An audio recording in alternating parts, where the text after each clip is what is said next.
Bonjour à tous. Alors, une roue pour parler de quel animal vous êtes. C'est une question qui m'a beaucoup été posée. Je le fais déjà sous forme de jeu ou de test.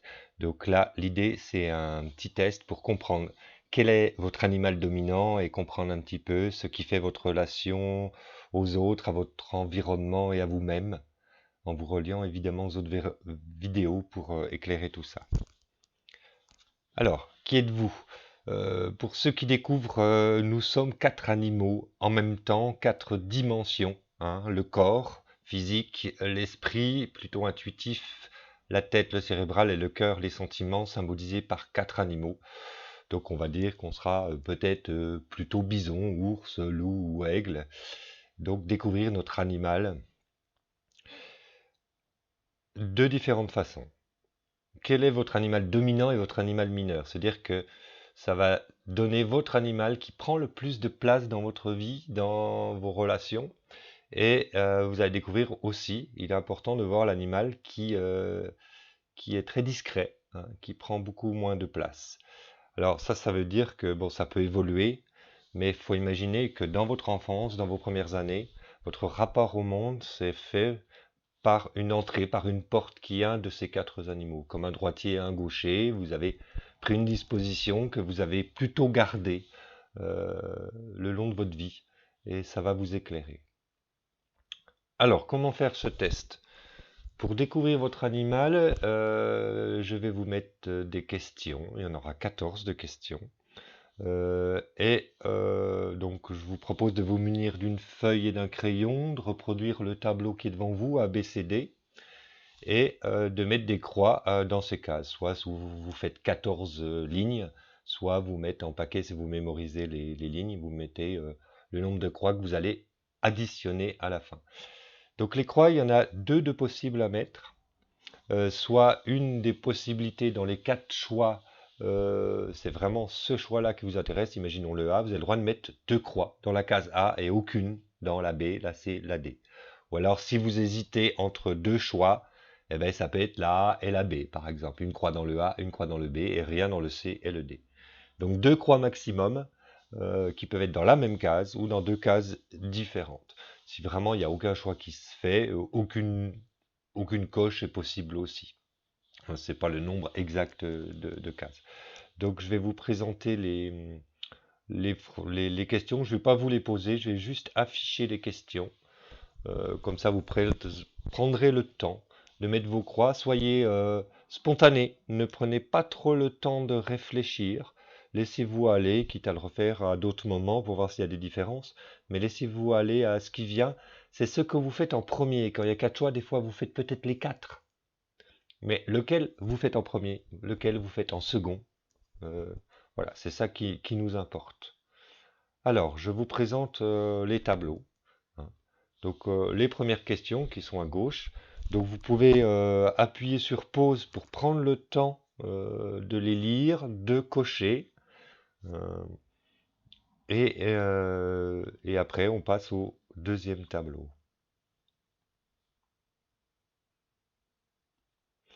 Donc, le deuxième tableau, c'est la suite. Vous continuez à mettre les croix dans les cases. Et je vous laisse appuyer sur pause pour prendre le temps de faire vos croix et après faire le total.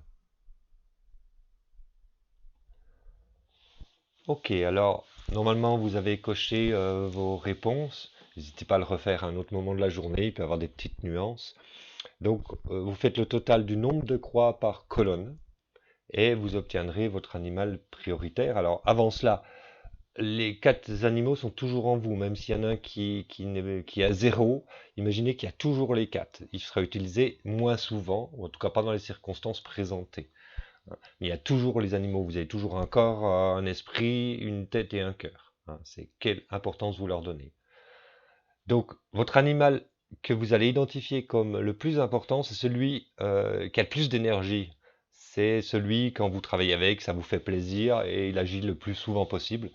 Et vous pouvez passer beaucoup de temps à utiliser cet animal. Par contre, l'animal mineur, vous l'utilisez aussi, mais ça vous demande plus d'énergie, c'est plus compliqué. Ensuite, vous avez vu, il y a des questions quand vous étiez enfant, adolescent, aujourd'hui.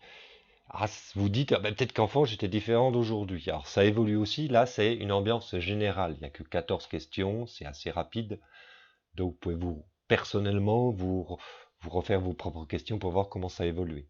Mais bon, c'est global et assez rapide, donc on ne va pas rentrer dans les détails. Et chaque animal est utilisé selon les circonstances. Chaque animal est utilisé selon les circonstances. C'est-à-dire que à des moments, même votre animal mineur, vous serez des fois obligé de l'utiliser. Je prends l'exemple, si vous êtes très peu ou pas bison, mais il y a des moments où faut se projeter, faut préparer la suite, il faut coordonner, donc vous serez obligé de l'utiliser. Par contre, si vous n'êtes pas bison, ben, ça va vous demander beaucoup d'énergie. Alors que si vous êtes bison, vous le ferez avec facilité. Et pour finir là, quel animal utilisez-vous à quel moment? Alors, peut-être que vous êtes dit oui, mais au travail, hein, il y a des questions sur le travail, peut-être que j'utilise pas le même animal qu'en famille ou quand j'utilise ma passion ou à d'autres moments. Effectivement, vous aurez peut-être tendance à utiliser tel animal à tel moment. L'important, c'est que ça s'équilibre et que ça puisse fonctionner. Mais voilà, le questionnaire a aussi cette limite, hein, sinon il faudrait faire une question par domaine, c'est très général. Alors, je vais vous présenter les quatre animaux. Euh, donc, on va commencer. Donc, le A, c'est l'ours, hein. Bon, la plupart, vous avez sûrement deviné quels étaient les animaux pour ceux qui connaissent un peu la roue.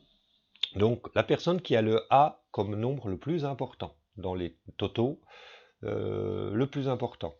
Donc, il est plutôt ours comme animal majeur. Ça peut vous intéresser si c'est votre animal secondaire aussi. Alors, et on peut avoir même des animaux à égalité. Alors, si vous êtes ours, l'ours, il aime bouger, fabriquer, il est actif. Hein, c'est son corps et ses actions qui lui permettent de comprendre le monde. C'est un kinesthésique, il fait des choses. Il se nourrit d'expériences concrètes. C'est sa nourriture, c'est les expériences. Et sa force, c'est qu'il est réaliste et il passe à l'action. Il a un rapport au temps, lui, dans le présent. Il fait, donc il est là, ici et maintenant. Donc voilà, si vous êtes ours, vous êtes un actif, vous aimez bouger et faire des choses concrètes. B, c'est l'aigle. Si vous êtes aigle, vous êtes un grand rêveur. L'aigle est un intuitif qui a beaucoup d'imagination. Il est facilement créatif, il a besoin de liberté et de tranquillité. L'aigle se nourrit de nouveautés et d'originalité. Sa force est son imaginaire et sa vision globale. Il vole très haut et il voit l'ensemble des choses. Il est très systémique et il a beaucoup d'imagination. Et son rapport au temps, comme il est en hauteur, il est hors du temps. Hein. Il est ni dans le temps passé, ni dans le temps futur. Il est un peu hors du temps. C'est pour ça aussi que c'est un intuitif. Eh ben c'est le loup. Le loup aime communiquer. Il a ce souci du bien-être des autres, ce qui l'intéresse vivre des temps forts et les partager. Alors lui se nourrit essentiellement de relations d'émotions fortes. Hein. C'est comme ça qu'il est rassasié par la relation, par l'échange. Et sa force, c'est l'empathie. Il est empathique et sensible. Hein. C'est les émotions qui lui importent. Et son rapport au temps, il est plutôt lié au passé, à la mémoire, parce que ses émotions, ça le renvoie à son enfance et à toute sa mémoire. Donc dès qu'il a une émotion, ça le connecte à ce qu'il a vécu avant. Nous passons au dé. Eh bien, si vous êtes dé, vous êtes bison. Le bison se questionne, il analyse la situation et aime ce qui est concret et rationnel. Il a besoin de méthodes et de cadres. Il se nourrit de savoir et d'informations. Il a besoin de comprendre. Hein. Il nourrit son intelligence. Sa force, c'est gérer, c'est clarifier, c'est cadrer. Et son rapport au temps, bah, il se projette dans le futur. Hein. Si on a une pensée, on a un mental, c'est pour construire ce qui vient dans la seconde qui suit ou dans les jours qui viennent, les semaines. Donc, il prépare le futur, il anticipe, il planifie, il est relié au futur.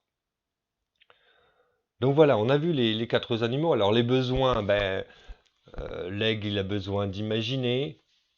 Et lui il se questionne. Ses questions, c'est qu'est-ce qui a du sens, qu'est-ce qui n'a pas de sens. C'est ça qui est important pour lui. Donner du sens aux choses. Le loup, il a besoin de ressentir les choses. C'est son besoin avant tout, ressentir dans son cœur. Et il se demande ce qui est bien de ce qui est mal, mais pour tous. Il est dans cette notion-là, du pour tous aussi.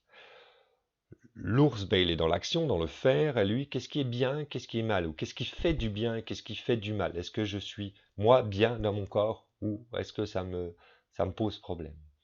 Et puis, le bison, ben, lui, Ses besoins, c'est de comprendre. Il va absolument comprendre les choses. Donc, lui, quand il veut comprendre, ben, il veut comprendre ce qui est vrai de ce qui est faux, hein.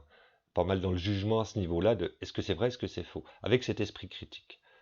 On a besoin des quatre, on a besoin des quatre questionnements, des quatre dimensions. Mais quelle tendance, hein, regardez quel est votre animal dominant, et c'est plutôt cette dimension qui vous intéresse.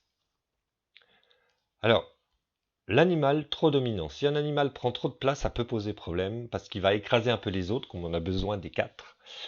Si vous êtes trop aigle, eh ben vous êtes régulièrement dans la lune, utopiste, pas assez concret, hein. Vous planez, on va dire, hein, comme un aigle. Si vous êtes trop loup, ben peur de la solitude parce que ce qui vous importe c'est la relation, vous voulez absolument des liens. Puis besoin constant d'échange, de vivre des émotions fortes, donc vous êtes très sensible des fois, on vous trouve même hypersensible si vous êtes trop loup. Et ça peut vous poser problème dans la relation, parce que ça vous affecte beaucoup. Maxi ours, ben, trop terre à terre, matérialiste, difficulté à se poser, à rester zen, hein, un peu les pieds bloqués dans le sol.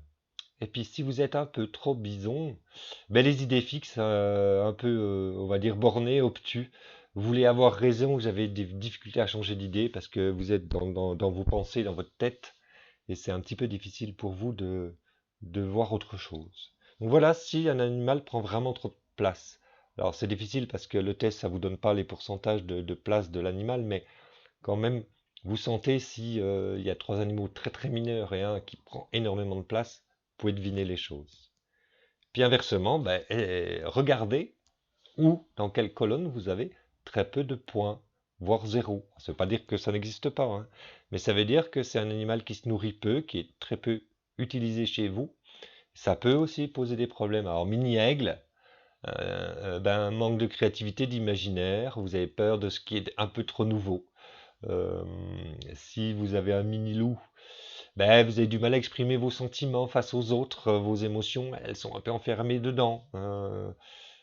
Mini-ours, eh ben, vous oubliez votre corps, hein. Et ben, votre corps, il a des besoins de base, hein. On peut tomber malade si on s'occupe pas de son corps et qu'on n'écoute pas son corps. Et puis mini-bison, ben, manque d'esprit critique, de logique, de raisonnement, besoin de cadre, c'est ça qu'il vous faut. Donc voilà un petit peu ces dimensions-là. Alors pour poursuivre, on peut aller un petit peu plus loin dans l'analyse. Alors, ça veut dire, si imaginez, vous avez un animal en 1, qui est le majoritaire, un deuxième, un troisième et un mineur qui est le quatrième. Ça vous donne un peu l'ordre pour avoir deux animaux assez proches. Ce que je vous propose là, vous pouvez reproduire ce tableau sur une feuille et ça va vous donner une forme. C'est-à-dire que si vous regardez, si vous voyez mon curseur, eh ben, il y a le 2, par exemple, c'est la ligne du 2 qui fait un carré. Donc, quelque part, le nombre de points dans aigle, si vous avez 8 points comme aigle, ben vous mettez un point sur la ligne du 8 qui vient rejoindre la ligne de l'aigle ici. Si vous avez 0 point pour le loup, ben vous le mettez là, parce que le 0 c'est le carré ici, c'est pas le centre, hein, c'est ce carré-là. Donc on suit de 0, le 0 sera là.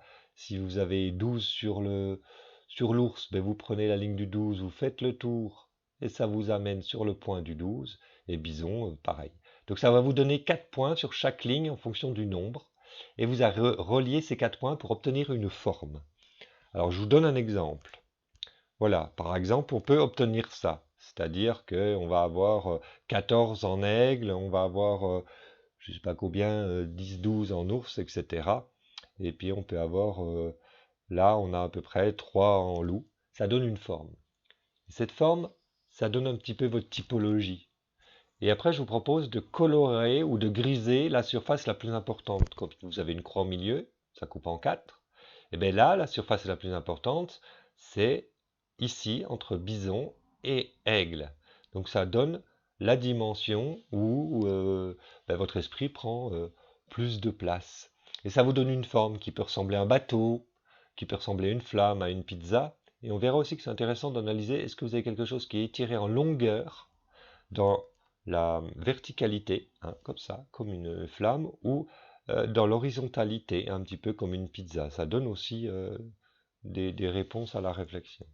Donc voilà, vous faites un arrêt sur pause, vous faites votre forme, et vous regardez à peu près ce que ça donne. Euh, pour après, je vais vous raconter un petit peu les commentaires possibles.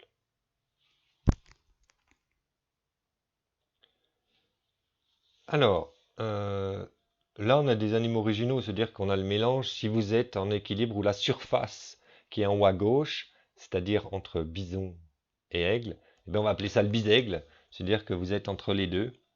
C'est deux animaux qui sont souvent le A et le B, au sens le premier et le deuxième, hein. C'est les deux animaux les plus proches dominants.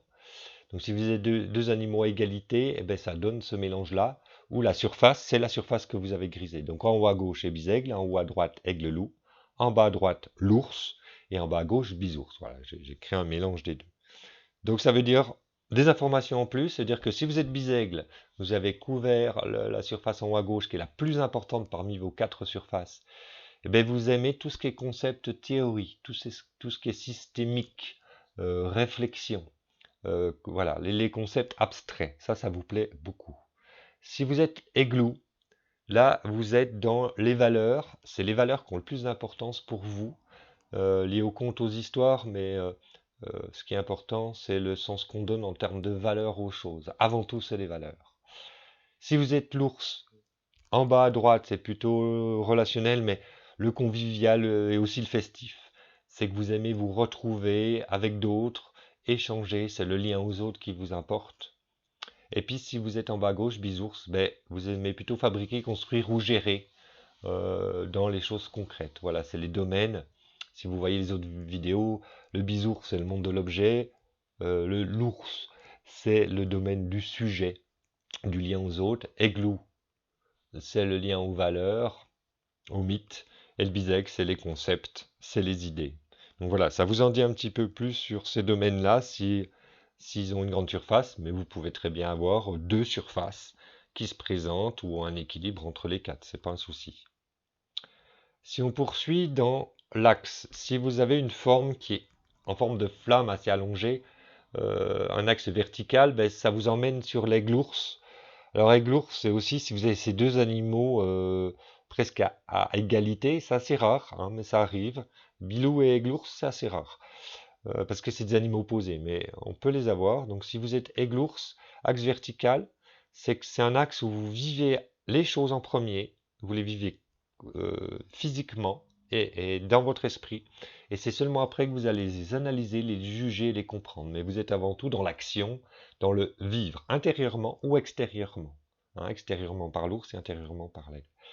Et les bilous, eh ben, les bilous, eux, avant de faire les choses, si vous avez une forme en forme de pizza allongée, ou que vous avez le bison et le loup comme les deux animaux qui ont le plus de points, eh bien, vous réfléchissez avant tout, vous analysez, vous jugez les choses, et seulement après, vous allez vivre. Donc vous observez la situation, vous dites est-ce que c'est fait pour moi, j'essaye de la comprendre, et au bout d'un moment, vous irez dans l'action. Donc vous réfléchissez avant d'agir, et les aiglours, ils agissent, et après, ils réfléchissent à ce qu'ils ont fait. Voilà des informations supplémentaires.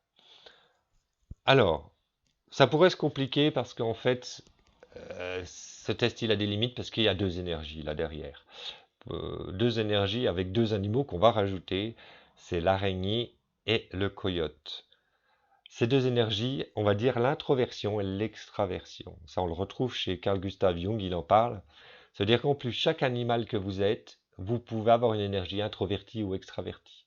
C'est-à-dire que vous pouvez être un ours extraverti ou introverti, vous allez mettre votre énergie à l'extérieur ou à l'intérieur. Alors l'ours, il a une tendance quand même à plus à l'extraversion. Mais on va dire que l'introversion, c'est comme l'araignée. Elle tisse, elle met au centre, elle collecte, elle réunit dans son intériorité. Tandis que le coyote, il se disperse, il délie, il bouleverse aussi. Donc il y a une énergie qui construit, qui structure, qui met dedans. Et puis l'araignée, qui tisse des liens, qui connecte tout. Et une énergie du coyote qui met un coup de pied à la fourmilière, on va dire plutôt dans la toile, et puis qui détruit. Alors ça ne veut pas dire que le coyote est mauvais et négatif, Mais ça veut dire qu'il faut ces deux énergies pour que les choses existent. Il faut que ça se construise et que ça se détruise. L'un ne peut pas exister sans l'autre. C'est deux forces qui s'équilibrent. Donc peut-être que si vous avez un animal prioritaire, ça vous, il n'y a pas de test pour ça, mais ça vous définir si c'est plutôt introverti ou extraverti. Voilà, il y a des créatifs extravertis, donc qui vont créer à l'extérieur plein de choses, et des créatifs introvertis qui vont faire des choses, mais en intériorité, ça se verra beaucoup moins. Donc voilà. Donc il y a ça que vous pouvez rajouter à votre dimension et vous dire qu'il y a toujours cette énergie dans la roue de une énergie sortante, hein, ou une énergie entrante. La roue tourne, rien n'est figé. Donc une fois votre animal principal rassasié, si vous imaginez vous êtes aigle et que vous avez nourri votre aigle, et bien au bout d'un moment c'est votre animal numéro 2, celui qui a le plus de points après le premier, qui prendra la relève et qui aura besoin d'être nourri. Donc c'est pas toujours votre animal prioritaire qui est là. Il peut, si vous êtes l'aigle créatif, vous avez fait plusieurs jours de créativité, ben ça y est, maintenant votre animal second aura plaisir à s'exprimer. En tout cas, dans cette dimension, chacun euh, peut faire à sa façon, mais c'est le second qui prendra la place quand le premier sera rassasié, puis peut-être le troisième, etc. Donc tout le monde n'est pas au même niveau. Trouvez votre équilibre en sollicitant plus souvent votre animal mineur. Souvent, là on vient de voir l'animal mineur, c'est celui qui est le moins nourri. Ben, s'il est le moins nourri, c'est le plus petit. Mais des fois, si on est trop l'un, c'est bien de revenir à l'autre. Si on est trop dans l'aigle, dans l'imaginaire, comme je viens de dire, le créatif, des fois on n'est pas bien, ben, on a besoin de remettre les pieds sur terre. Allez voir l'animal qui est de l'autre côté, qui est en face de la roue, pour retrouver votre équilibre aussi. N'oubliez pas ces animaux-là. C'est peut-être bien de nourrir ces quatre parce qu'on est les quatre. Et puis, il y a la dimension de quel animal vous impose-t-on, dans quelle situation. Parce que peut-être que vous êtes tel animal, mais au travail ou en famille, on a l'image un petit peu de vous, on dit, eh ben, vous êtes comme ça, et vous vous imposez des fois tel ou tel animal. Ou dans une situation où vous imposez un animal, mais c'est pas vous. Et vous sentez qu'il y a un malaise à l'intérieur de vous par rapport à ça. On verra, il y a une autre vidéo qui va parler des conflits intérieurs des animaux qui se disputent entre eux à l'intérieur, et comment on équilibre tout ça. Voilà.